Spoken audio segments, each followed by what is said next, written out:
Ce devait être la dernière réforme emblématique d'Emmanuel Macron pour sa fin de mandat. L'interdiction des réseaux sociaux aux mineurs de moins de 15 ans est finalement retoquée par le Conseil constitutionnel.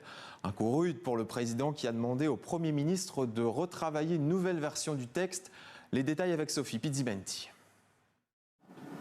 La France aurait fait figure de pionnière en Europe en interdisant les réseaux sociaux aux moins de 15 ans. Mais la proposition de loi a été bloquée par le Conseil constitutionnel.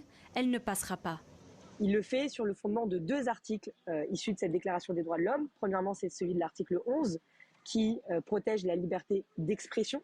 De cette liberté d'expression découle une autre liberté qui s'appelle la liberté d'accéder à des services en ligne et de s'y exprimer. La seconde atteinte concerne un autre droit qui est consacré cette fois-ci à l'article 2 de la Déclaration des droits de l'homme et du citoyen, qui est le droit au respect de la vie privée, puisque pour faire respecter cette interdiction qui est fondée sur l'âge, il va falloir contrôler l'âge de l'ensemble des utilisateurs, y compris des utilisateurs majeurs. Qu'impliquait cette loi? Votée le 21 juillet par le Parlement, la loi visait à interdire complètement l'accès aux plateformes des réseaux sociaux tels qu'Instagram et TikTok pour les moins de 15 ans. Cette proposition se situe dans une mouvance internationale pour réduire l'accès des réseaux aux plus jeunes.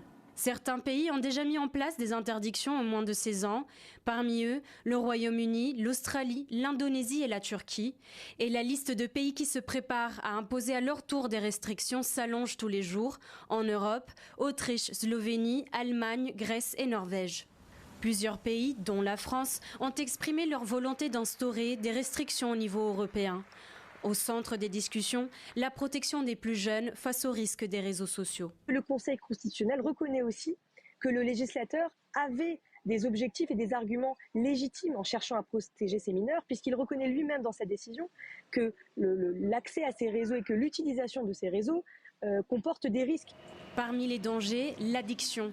Meta, la compagnie derrière Instagram et TikTok, est actuellement en procès en Californie, accusée précisément de favoriser l'addiction aux réseaux sociaux. Le président Emmanuel Macron a demandé à son Premier ministre de revoir le texte de loi pour trouver une formule qui permettrait son approbation face au Conseil constitutionnel.